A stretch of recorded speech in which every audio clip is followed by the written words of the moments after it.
Hello दोस्तों, स्वागत है आपका हमारे यूट्यूब चैनल में। आज हम प्रश्नावली 4.3 को पढ़ेंगे। यदि आप हमारे चैनल में नए हैं तो हमारे चैनल को सब्सक्राइब करें और शेयर करें। हम अपने पिछले वीडियो में प्रश्नावली 4.3 के महत्वपूर्ण उदाहरणों के द्वारा कैसे समीकरण को पूर्ण वर्ग विधि और द्विघाती सूत्र विधि द्वारा हल किया जाता है उसे बहुत ही अच्छी तरीके से सीख चुके हैं। इसलिए इस वीडियो में हम प्रश्नावली 4.3 के प्रश्नों को हल करेंगे। हम अपने पिछले वीडियो में बताए थे कि किसी भी समीकरण को, किसी भी द्विघाती समीकरण को हल करने का या उसके मूल ज्ञात करने के लिए 3 विधियां हैं। पहली है गुणनखंड विधि, दूसरी पूर्ण वर्ग विधि और तीसरी है सूत्र विधि। सूत्र विधि का दूसरा नाम है सिद्धराचार्य विधि। और इस प्रश्नावली में हमें पूर्ण वर्ग विधि और सूत्र विधि द्वारा गुणनखंड के मतलब समीकरणों के मूल ज्ञात करना है। चलते हैं प्रश्न क्रमांक पहले में। प्रश्न क्रमांक पहला दिया हुआ है कि यदि निम्नलिखित द्विघाती समीकरणों के मूल का अस्तित्व हो, यदि उनके मूलों का अस्तित्व हो तो उन्हें पूर्ण वर्ग विधि द्वारा ज्ञात कीजिए। हम अपने पिछले वीडियो में बता चुके हैं कि किसी भी समीकरण का यदि मूल ज्ञात करना हो तो उसे विभिक्तर सूत्र या विभवांतर सूत्र द्वारा ज्ञात किया जाता है। विभवांतर सूत्र था कि d बराबर b² माइनस 4ac। ये होता है किसी भी मूल का मूल अर्थात वास्तविक है या वास्तविक नहीं है ज्ञात करने का ये सूत्र है। यदि यहाँ पे d का मान 0 से बड़ा होता है तो उसके मूल वास्तविक है, 0 से छोटा होगा तो मूल वास्तविक नहीं है, और यदि 0 के बराबर है तो उनके मूल जो 2 मूल प्राप्त होंगे वो दोनों मूल बराबर होंगे। तो हम इस सूत्र से मूलों का अस्तित्व ज्ञात करेंगे। फिर प्रश्न में आगे लिखा हुआ है कि उसे पूर्ण वर्ग विधि द्वारा हल कीजिए। तो पहले प्रश्न का समीकरण दिया हुआ है कि 2x² minus 7x plus 3, 2x² minus 7x plus 3 बराबर 0। हमें एक द्विघाती समीकरण दिया हुआ है।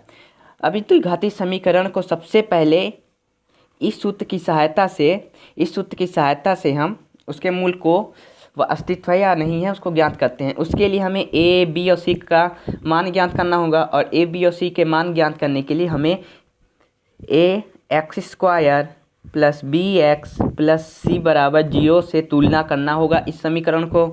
तो हम लिखेंगे ax² plus bx plus c बराबर 0 से समीकरण 1 की तुलना करने पर तो a का मान प्राप्त होगा। क्योंकि a x² का गुणांक है इसलिए a का मान होगा 2, b x का गुणांक है इसलिए b का मान होगा -7, और c एक अचर राशि है, अचर संख्या है, इसलिए c का मान होगा 3। हमें a, b और c का मान प्राप्त हो गया। अब a, b और c के मान को हम इस सूत्र में रखेंगे। तो d बराबर b² अर्थात -7 का स्क्वायर माइनस 4ac 4 गुणे 2 गुणे 3। तो -7 का स्क्वायर करेंगे तो -7 गुणे -7 माइनस गुणे माइनस प्लस हो जाएगा, इसलिए ये होगा 49 माइनस 4 गुणे 2 गुणे 3, 4 गुणे 2 8 और 8 गुणे 3 24। तो यहाँ से d का मान प्राप्त होगा हमें 25। यहाँ पे हम ये देख रहे हैं कि जो d का मान है वो 0 से बड़ा है। 25 0 से बड़ा होता है, अतः लिख सकते हैं d इज ग्रेटर देन 0, अतः इसका मूल वास्तविक है।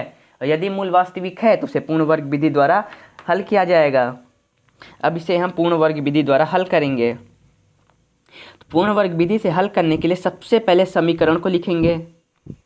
2x² माइनस 7x प्लस 3 बराबर 0, इसे समीकरण 1 मानेंगे। क्योंकि हम एक समीकरण मान चुके हैं इसलिए समीकरण 2 मानेंगे। और पूर्ण वर्ग विधि का नाम से ही पता चल रहा है कि उसे पूर्ण वर्ग अर्थात पूर्ण वर्ग बना के उसे हल करना है। और सबसे पहले ये ध्यान दिया जाता है कि इस समीकरण में पहला दूसरा पद दूसरे पद का कौन सा चिन्ह है, दूसरे पद का कौन सा चिन्ह है। यहाँ पे प्लस, यहाँ पे माइनस, अर्थात यहाँ पे माइनस है इसलिए ये a माइनस b के होल स्क्वायर के सूत्र के रूप में टूटेगा। यहाँ पे माइनस है इसलिए a माइनस b का होल स्क्वायर का सूत्र लगेगा। यदि यहाँ पे प्लस होता तो ये a प्लस b के होल स्क्वायर के सूत्र में होता। और दूसरी बात कि ये जो पहला पद है उसे क्या ए स्क्वायर के रूप में लिखा जा सकता है, क्योंकि ए माइनस बी के होल स्क्वायर का सूत्र होता है a square minus 2ab plus b square. A minus b के होल स्क्वायर का सूत्र यही होता है कि a square minus 2ab plus b square. तो क्या पहला पद ए स्क्वायर के रूप में है?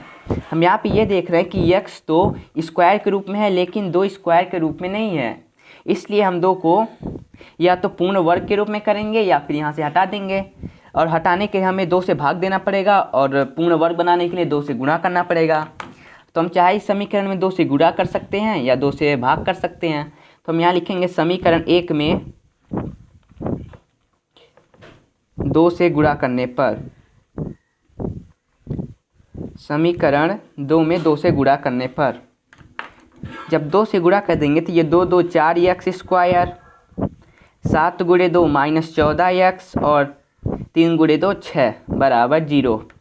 हमें एक समीकरण प्राप्त हुआ। अब हम यहाँ पे इस समीकरण में देखते हैं कि जो पहला पद है वो ए स्क्वायर के रूप में है, अतः इसको हम 2x के होल स्क्वायर के रूप में लिख सकते हैं, 2x के होल स्क्वायर में रूप में लिख सकते हैं। पहला पद तो हमारा यहाँ से कंप्लीट हो गया। अब दूसरा पद है माइनस 2ab माइनस 2, a का मान है 2x और b। यहाँ पे हम b का कौन सा ऐसा मान रखें, b का कौन सा ऐसा मान रखें जिसे गुणा करने पर माइनस 14x प्राप्त हो जाए। यहाँ पे माइनस संख्या दी हुई है, यहाँ पे माइनस है, इसलिए ऋणात्मक संख्या तो नहीं होगी, इसलिए ऐसी कौन सी संख्या होगी जिसे यहाँ पे रखने पर 14x प्राप्त हो जाए। तो यहाँ पे यदि हम 7/2 को रखते हैं तो यहाँ से 2 से 2 कट जाएगा और 7 गुणे 2 14x हमें प्राप्त हो गया। अतः हमारा ए स्क्वायर माइनस 2ab हमें प्राप्त हो गया। अब हमें बी स्क्वायर को प्राप्त करना है, तो ये बी का मान है, इसलिए इसे हम लिखेंगे 7/2 का होल स्क्वायर, 7/2 का होल स्क्वायर, क्योंकि a square minus 2ab plus b square. यहाँ पे हम ये देख रहे हैं कि 7/2 का होल स्क्वायर जो है वो हम अपनी मर्जी से लिखे हैं, और किसी भी समीकरण को अगर हल किया जाता है तो उसमें हमें यह प्रतिबंध किया गया कि कोई भी संख्या को आप अपने मर्जी से नहीं लिख सकते, और ये हम अपने मर्जी से लिखे हैं इसलिए हम इसे हटा भी देंगे। 7/2 का होल स्क्वायर प्लस 7/2 का होल स्क्वायर और माइनस 7/2 का होल स्क्वायर यहाँ से कट जाएगा, अतः हम समीकरण में कोई भी छेड़खानी नहीं किए हैं, और लास्ट वाला पद है प्लस 6 बराबर 0। ये जो स्टेप होता है यही पूर्ण वर्ग विधि का एक तरह कह सकते हैं कि रीढ़ की हड्डी है। अगर ये जिसको तोड़ना आ गया, पूर्ण वर्ग विधि बनाना आ गया। अब हम यहाँ पे ये देख रहे हैं कि ये जो है a square minus 2ab plus b square अर्थात ए माइनस बी के होल स्क्वायर के रूप में है, तो इसे हम 2x माइनस 7/2 के होल स्क्वायर के रूप में लिख सकते हैं, माइनस 7/2 का होल स्क्वायर प्लस 6, और 7/2 का होल स्क्वायर प्लस 6 को बराबर के उस तरफ ले जाएंगे तो माइनस 7/2 का होल स्क्वायर, तो ये प्लस 7/2 का होल स्क्वायर हो जाएगा और माइनस 6। अब इसे हम हल करेंगे, ये बराबर होगा 7/2 का होल स्क्वायर करेंगे तो 7 गुणे 7 49 और 2 गुणे 2 4 माइनस 6 बराबर 2x माइनस 7/2 का होल स्क्वायर। अब यहाँ पे 4 का हम एलसीएम लेंगे, 4 का लघुत्तम लेने पर 4 का लघुत्तम लेंगे बराबर 4 का एलसीएम ले लिए तो 49 माइनस 4 गुणे 6 24, 4 गुणे 2 24 और इधर 2x माइनस 7/2 x का होल स्क्वायर। यहाँ 49 माइनस 24 25, 25/4 बराबर 2x माइनस 7/2 का होल स्क्वायर। अब हम यहाँ पे ये देख रहे हैं कि बराबर के पहले वाली संख्या में स्क्वायर के रूप में है, और यदि स्क्वायर को बराबर के इधर ले आ जाए तो ये रूट में हो जाएगी, तो अगर स्क्वायर को इधर ले जाएंगे तो ये रूट में चढ़ जाएगा, तो यहाँ से होगा 2x माइनस 7/2 बराबर रूट में 25/4, और रूट 25/4 को जब बाहर निकालेंगे तो 25 5 का वर्गमूल होता है और 4 2 का वर्गमूल होता है, तो ये बराबर होगा 5/2। क्योंकि ये रूट से बाहर निकला इसलिए ये प्लस माइनस दोनों चिन्ह अपने साथ लाएगा, क्योंकि प्लस 5/2 का भी स्क्वायर करेंगे तो भी 25/4 प्राप्त होगा और माइनस 5/2 को भी स्क्वायर करेंगे तो प्लस 25/4 ही प्राप्त होगा। अतः हमें 5/2 दो चिन्हों में प्राप्त हुआ। तो हमें प्राप्त हुआ 2x - 7/2 बराबर प्लस माइनस 5/2। अब -7 को -7/2 को बराबर के एक तरफ ले आएंगे तो ये -7 + 7/2 हो जाएगा। तो यहाँ से 2x बराबर प्लस माइनस 5/2 प्लस 7/2। अब हम एक बार प्लस चिन्ह को लेकर और एक बार माइनस चिन्ह को लेकर हल करेंगे। तो सबसे पहले प्लस चिन्ह लेने पर, धनात्मक चिन्ह लेने पर, प्लस चिन्ह लेने पर 2x बराबर ये प्लस हो जाएगा तो प्लस 5/2 प्लस 7/2 प्लस 5/2 और प्लस 7/2 को अगर हम एलसीएम लेंगे तो ये 2 ये प्राप्त होगा, 2 एलसीएम हो जाएगा और 5 + 2 तो 2x बराबर 7 + 5 12/2 और 12 में 2 का भाग देंगे तो ये होगा 6। तो x बराबर 6/2, क्योंकि यहाँ पे 2 गुणांक में है और बराबर के उस तरफ जाएगा तो माइनस में हो जाएगा। तो x बराबर 6/2 बराबर 3। हमें x का एक मान प्राप्त हो गया। अब हम ऋणात्मक चिन्ह को लेंगे। तो ऋणात्मक चिन्ह लेने पर, एक बार धनात्मक चिन्ह लिए अब एक बार ऋणात्मक चिन्ह लेंगे। तो ऋणात्मक चिन्ह लेने पर 2x बराबर -5/2 प्लस 7/2 -5/2 प्लस 7/2 दो एलसीएम लेंगे तो ये होगा 2 और -5 प्लस 7 और -5 प्लस 7 को अगर भाग देंगे तो ये होगा 2/2। तो हमें 2x का मान प्राप्त हुआ 1। 2/2 1 कट के 1 आएगा तो 2x बराबर 1 और x का मान आएगा 1/2। यहाँ से x बराबर 1/2। हमें x के दो मान प्राप्त हो गए। x का एक मान 3 और दूसरा मान 1/2। अतः लिख सकते हैं कि दिए गए समीकरण के मूल 3 और 1/2 हैं। मूल 3 और 1/2 हैं। यह इस प्रश्न का आंसर है। इस समीकरण को हम पूर्ण वर्ग विधि द्वारा हल किए और उसके मूल 3 और 1/2 प्राप्त हुए। इसी तरह हम प्रश्न क्रमांक 3 को देखते हैं। प्रश्न क्रमांक 3 में हमें समीकरण दिया हुआ है कि 4x² + 8 √3x + 3 बराबर 0। 4x² + 4 √3x + 3 बराबर 0। इसे भी हम पहले चेक करेंगे कि क्या इसके मूल वास्तविक हैं। तो वास्तविक ज्ञात करने के लिए सबसे पहले हमें a, b और c का मान ज्ञात करना होगा। तो यहाँ से a का मान 2, क्योंकि a जो है x² का गुणांक है। तो a बराबर 4, b बराबर 4 √3 और c का मान आएगा 3। a, b और c का मान हमें प्राप्त हो गया। अब इसे हम विविक्तर सूत्र से रखने पर इसके मूल को वास्तविक ज्ञात करेंगे। तो सबसे पहले इसका सूत्र होता है d बराबर b² - 4ac। b का मान है 4 √3, 4 × 4 √3 का होल स्क्वायर माइनस 4 × 4 × 3। 4 √3 का जब स्क्वायर करेंगे तो 4 × 4 और √3 × √3, क्योंकि स्क्वायर करने का मतलब ही होता है कि उसी संख्या को उसी संख्या से दोबारा गुणा। तो 4 × 4 16 और 3 × 3 √3 × √3 3, तो 16 × 3 64 माइनस 4 × 4 प्लस 3 4 × 4 64, 4 × 4 16, 16 3 64 बराबर 0। अतः हमें d का मान 0 प्राप्त हुआ। और 0 न ऋणात्मक होती है न धनात्मक होती है, अतः d का मान न 0 से बड़ा है न 0 से छोटा है। 0 से छोटा नहीं है अतः इसके मूल वास्तविक नहीं है, और 0 से बड़ा भी नहीं है अतः इसके मूल वास्तविक भी नहीं है। अतः यहाँ पे हम यह लिख सकते हैं कि इसके मूल वास्तविक और बराबर हैं। जब d का मान बराबर आ जाता है तो उसके दो मूल प्राप्त होंगे और दोनों मूल ही बराबर होंगे। अब हम पूर्ण वर्ग विधि द्वारा इस समीकरण को हल करेंगे। तो समीकरण है 4x² प्लस 4√3x प्लस 3 बराबर 0। हम सबसे पहले देखते हैं कि इस समीकरण में दूसरे पद का चिन्ह कौन सा है। तो यहाँ पे दूसरे पद का चिन्ह जो है वो प्लस में है, अतः यह a प्लस बी के होल स्क्वायर के रूप में होगा। a प्लस बी के होल स्क्वायर के रूप में होगा और इसका सूत्र होता है a² plus 2ab plus b²।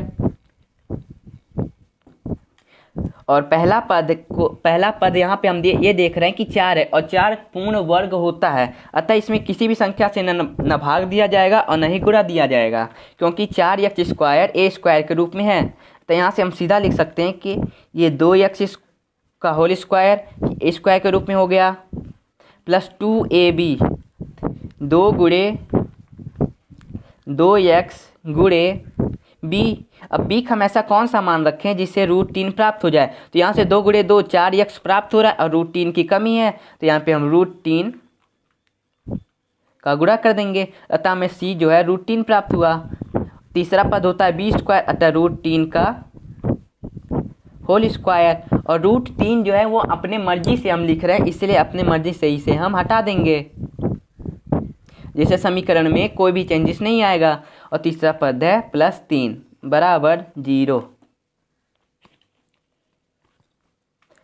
2x² plus 2 गुणे 2 प्लस √3 प्लस √3 का होल स्क्वायर, ये जो है ये 2x प्लस √3 के होल स्क्वायर के रूप में है और माइनस √3 का होल स्क्वायर और प्लस 3 को जब बराबर एक तरफ ले जाएंगे तो ये प्लस √3 का होल स्क्वायर हो जाएगा और ये -3 हो जाएगा।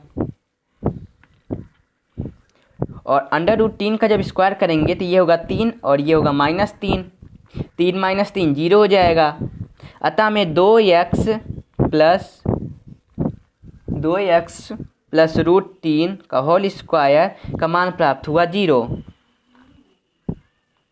अब यहाँ पे स्क्वायर है, इसलिए स्क्वायर को जब बराबर के एक तरफ ले जाया जाएगा तो ये अंडर रूट में 0 जो है अंडर रूट में हो जाएगा और 0 अंडर रूट का मतलब होता है वही संख्या। अतः 2x प्लस √3 बराबर 0। यहाँ से 2x का मान प्राप्त होगा बराबर -√3, क्योंकि 0 जो है वो रूट से बाहर निकला है, 0 रूट से बाहर निकला है, क्योंकि यहाँ पे जो रूट था बराबर के एक तरफ आने पर ये इस तरह हो जाएगा और 0 को जब रूट से बाहर निकाला जाएगा तो ये +-0 के रूप में होगा। अतः यहाँ पे +-0। अब एक बार प्लस चिन्ह को और एक बार माइनस चिन्ह को लेंगे। सबसे पहले प्लस चिन्ह लेने पर प्राप्त होगा 2x बराबर -√3 प्लस 0 और x बराबर -√3/2, क्योंकि किसी भी संख्या में 0 से अगर जोड़ा जाए तो वो वही संख्या प्राप्त होगी। एक बार माइनस चिन्ह लेंगे तो माइनस चिन्ह लेने पर 2x बराबर -√3 - 0 तो x बराबर -√3/2। अतः हमें इस समीकरण के दो मूल प्राप्त हुए, एक मूल -√3 और दूसरा मूल -√3। पहला मूल हमें -√3 और दूसरा मूल भी हमें -√3 प्राप्त हुआ। अतः इस समीकरण के दो मूल एक ऐसे भी लिख सकते हैं +-√3 +-√3/2। यह इस प्रश्न का उत्तर है। इसी तरह हम प्रश्न क्रमांक 4 को देखते हैं। प्रश्न क्रमांक 4 में हमें समीकरण दिया हुआ है कि 2x² प्लस x प्लस 4 बराबर 0। 2x² प्लस x प्लस 4 बराबर 0। और इसे भी हम पहले यह चेक करते हैं कि क्या इसका अस्तित्व है। तो अस्तित्व ज्ञात करने के लिए हमें सबसे पहले a, b और c का मान ज्ञात करना होगा। तो a का मान प्राप्त होगा 2, b का मान 1 और c का मान 4। तो d बराबर b² - 4ac, b का मान है 1 तो 1 का स्क्वायर 1 ही होगा, -4ac 4 गुणे 2 गुणे 4 बराबर 1 माइनस 4 गुणे 2 8 और 8 गुणे 4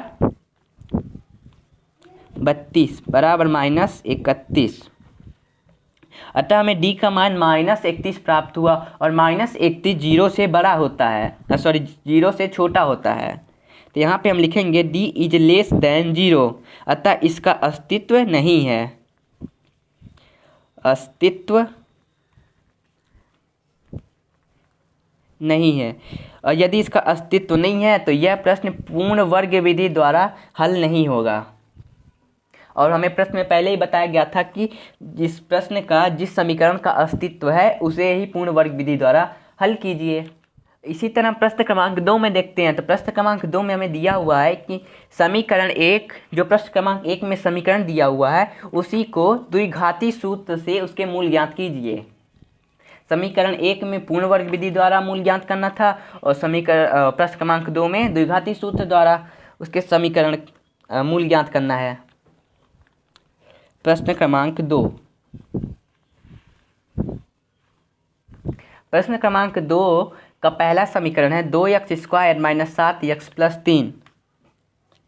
2x square minus 7x plus 3 बराबर 0। इसे हम द्विघाती सूत्र विधि से हल करेंगे।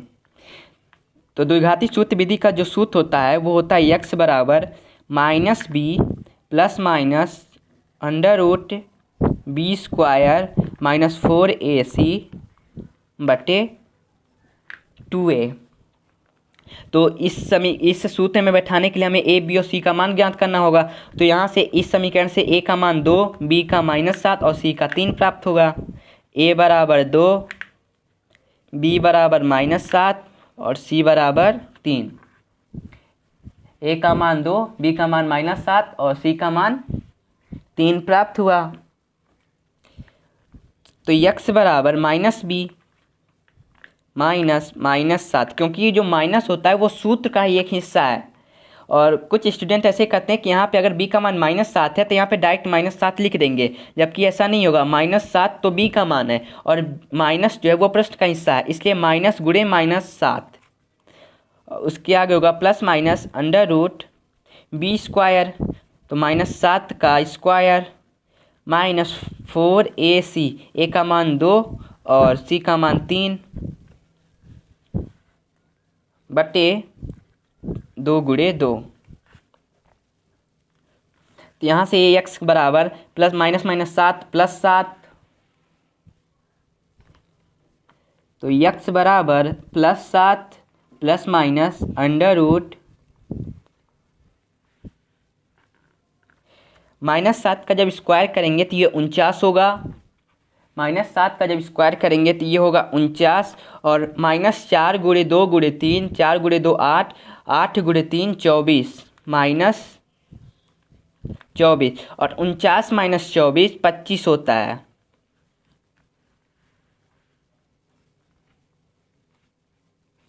अतः यहाँ पे हम लिखेंगे 25 बटे 2 गुणे 2 4। तो x बराबर 60 प्लस माइनस 25 5 का वर्गमूल होता है, 25 5 का वर्गमूल होता है, इसलिए 5/4। अब हमें यहाँ पे 5 का 2 चिन्ह प्राप्त हुआ, एक प्लस और एक बार माइनस। तो प्लस चिन्ह लेने पर हमें प्राप्त होगा x बराबर 7 + 5/4, 7 + 5 12/4 और 12/4 बराबर 3। और माइनस चिन्ह लेंगे तो x बराबर 7 - 5/4 बराबर 7 - 5 2/4 बराबर 1/2। अतः हमें x के 2 मूल प्राप्त हुए, एक 3 और एक 1/2। और इसी प्रश्न को जब हम पूर्ण वर्ग विधि द्वारा हल करे थे तो उस विधि द्वारा भी हमें यही मूल प्राप्त हुआ था। इसी तरह हम प्रश्न क्रमांक 2 को देखते हैं। प्रश्न क्रमांक 2 में समीकरण दिया हुआ है कि 2x square minus 2x square plus x -4 बराबर 0। तो यहाँ से a का मान प्राप्त होगा 2, b का मान प्राप्त होगा 1 और c का मान प्राप्त होगा -4। अब इसे हम सूत्र पे रख देंगे। x बराबर -b minus 1 plus minus under root B square, 1 का स्क्वायर और 1 का स्क्वायर 1 ही होगा, माइनस 4ac 4 गुणे 2 गुणे -4 बटे 2a। तो x बराबर -1 plus minus under root minus गुणे माइनस प्लस हो जाएगा, और 4 गुणे 2 8 और 8 गुणे 4 32 और 32 प्लस 1 33 बटे 4। x बराबर -1 प्लस माइनस अंडर रूट 33 बटे 4। अब एक बार हम प्लस चिन्ह को लेंगे और एक बार माइनस चिन्ह को लेंगे, एक बार प्लस चिन्ह लेने पर और एक बार माइनस चिन्ह लेने पर। प्लस चिन्ह लेने पर प्लस चिन्ह लेंगे तो x बराबर, एक बार प्लस चिन्ह लेने पर और एक बार माइनस चिन्ह लेने पर। तो पहले प्लस चिन्ह लेने पर तो x बराबर -1 प्लस अंडर रूट 33 बटे 4, और माइनस चिन्ह लेने पर x बराबर -1 माइनस रूट 33 बटे 4। यही समीकरण के मूल थे और यही प्रश्न के उत्तर है। इसी तरह प्रश्न क्रमांक 3 और प्रश्न क्रमांक 4 भी दिया हुआ है। अब हम प्रश्न क्रमांक 3 को हल करते हैं। प्रश्न क्रमांक 3 में दिया हुआ है कि निम्न समीकरणों के मूल ज्ञात कीजिए। प्रश्न क्रमांक 3 और पहला समीकरण दिया हुआ है x माइनस 1 बटे x बराबर 3। इस प्रश्न के जो दोनों समीकरण है वो उदाहरण में भी इसी तरह का प्रश्न था। फ़र्क मात्र इतना था कि जो उदाहरण में हमें प्रश्न दिया हुआ था वो यहाँ पे प्लस था और इसमें माइनस है। उन प्रश्नों को भी हम बहुत अच्छी तरीके से अपने पिछले वीडियो में हल कर चुके हैं और इस वीडियो में हम प्रश्नावली के प्रश्नों को हल कर रहे हैं। प्रश्नावली में माइनस चिन्ह है और उदाहरण में प्लस चिन्ह था। अब इसे हम हल करते हैं। तो सबसे पहले इस वाले पद का अर्थात यक्स का एलसीएम लेंगे, तो यक्स का लघुत्तम लेंगे तो यक्स और यक्स गुणे यक्स स्क्वायर -1 बटे 3, तो यक्स स्क्वायर -1 बराबर 3x और यक्स स्क्वायर -3x -1 बराबर 0। हमें एक द्विघाती समीकरण प्राप्त हो गया। अब यहाँ से हम a, b और c का मान ज्ञात करेंगे क्योंकि हम इसे द्विघाती सूत्र विधि से हल कर रहे हैं।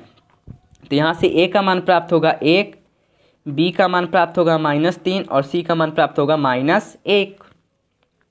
द्विघाती सूत्र विधि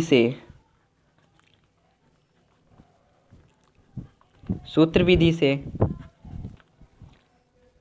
x बराबर -b plus minus under root B square -4ac बटे 2a।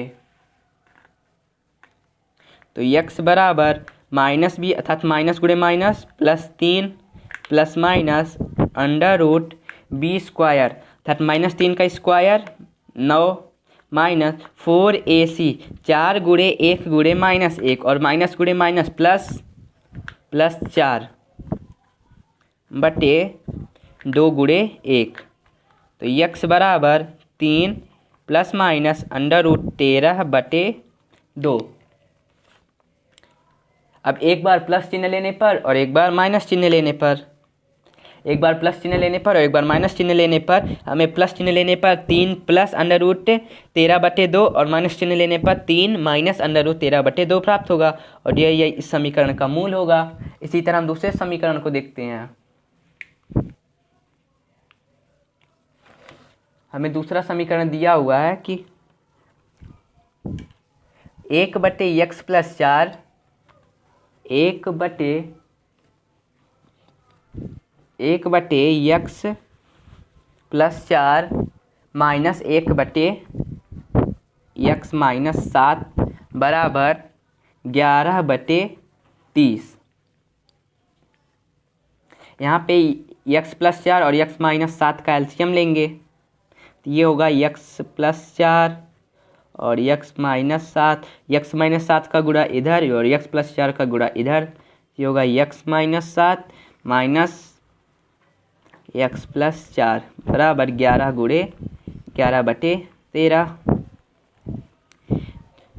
ये प्राप्त होगा x minus 7 minus x minus 4 बटे, अब यहाँ पे हमें दो गुणक के रूप में प्राप्त है। अब इसे हल करेंगे तो x गुणे x स्क्वायर, x गुणे माइनस 7x 4 गुणे x प्लस 4x और 4 गुणे -7 माइनस 28 बराबर 11/30।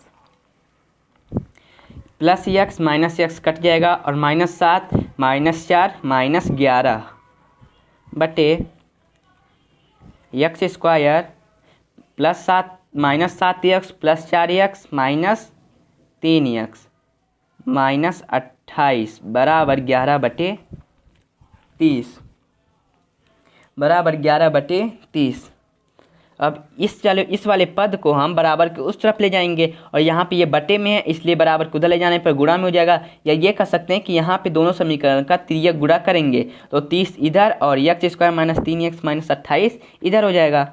ये हमें प्राप्त होगा 11 गुणे 30 और ये प्राप्त होगा 11 गुणे x square minus 3x minus 28 minus 11 गुणे माइनस 30 माइनस 11 गुणे 30 और 11 गुणे x square minus 3x minus 28। और यहाँ पे हम ये देख रहे हैं कि दोनों समीकरणों में 11 जो है समान संख्या है। फ़र्क इतना है कि यहाँ पे माइनस में है, यहाँ पे प्लस में है। इस 11 से इस 11 को काट देंगे और ये -1 जो है गुणा में हो जाएगा। तो ये प्राप्त होगा हमें -30 बराबर x square minus 3x minus 28। अब हम -30 को बराबर की उस तरफ ले जाएंगे तो हमें प्राप्त होगा x square minus 3x minus 28 plus 30 बराबर 0। x square minus 3x minus 28 plus 30 plus 2 बराबर 0। हमें यहाँ से एक द्विघाती सूत्र प्राप्त हुआ, द्विघाती समीकरण प्राप्त हुआ। अब इस द्विघाती समीकरण को या तो द्विघाती सूत्र विधि से या गुणनखंड विधि से भी हल किया जा सकता है। यहाँ पे हम इसे सूत्र विधि से हल करेंगे। तो सूत्र विधि से हल करने के लिए हमें a, b और c का मान ज्ञात करना होगा। तो a का मान प्राप्त होगा 1, b का -3 और c का 2। अब इसे हम सूत्र विधि में रख देंगे। x बराबर -b -3 अर्थात 3 प्लस माइनस √b स्क्वायर अर्थात -3 का स्क्वायर 9 -4ac माइनस 4 गुणे 1 गुणे 2 और 4 गुणे 2 8 बटे 2a। तो x बराबर 3 प्लस माइनस √4 गुणे 2 8 9 माइनस 8 बटे 2। तो x बराबर 3 प्लस माइनस 8 माइनस 1 1 और 1 का वर्गमूल 1 ही होता है 1/2। एक बार प्लस चिन्ह लेंगे और एक बार माइनस चिन्ह लेंगे क्योंकि 1 हमें दो चिन्हों में प्राप्त हुआ। तो एक बार प्लस चिन्ह लेंगे तो प्लस चिन्ह लेने पर x बराबर 3 प्लस 1/2 और 3 प्लस 1 4/2 और 4/2 बराबर 1 4/2 बराबर 2। x का एक मान 2 प्राप्त हुआ। अब यहाँ पे माइनस चिन्ह को लेंगे तो x बराबर 3 माइनस 1/2 और 3 माइनस 1 2 2/2 1 2/2 बराबर 1। अतः हमें दो मूल प्राप्त हुए, 1 3 हमें दो मूल प्राप्त हुए। तो x बराबर 1 और 2 हमें इस प्रश्न के दो मूल प्राप्त हुए और यह इस प्रश्न का उत्तर है। हम अपने अगले वीडियो में प्रश्न क्रमांक 4 से हल करेंगे और इस वीडियो में प्रश्न क्रमांक 1 और प्रश्न क्रमांक 3 में आपको कोई भी प्रॉब्लम आती है तो आप हमें कमेंट करें, लाइक शेयर करें। धन्यवाद।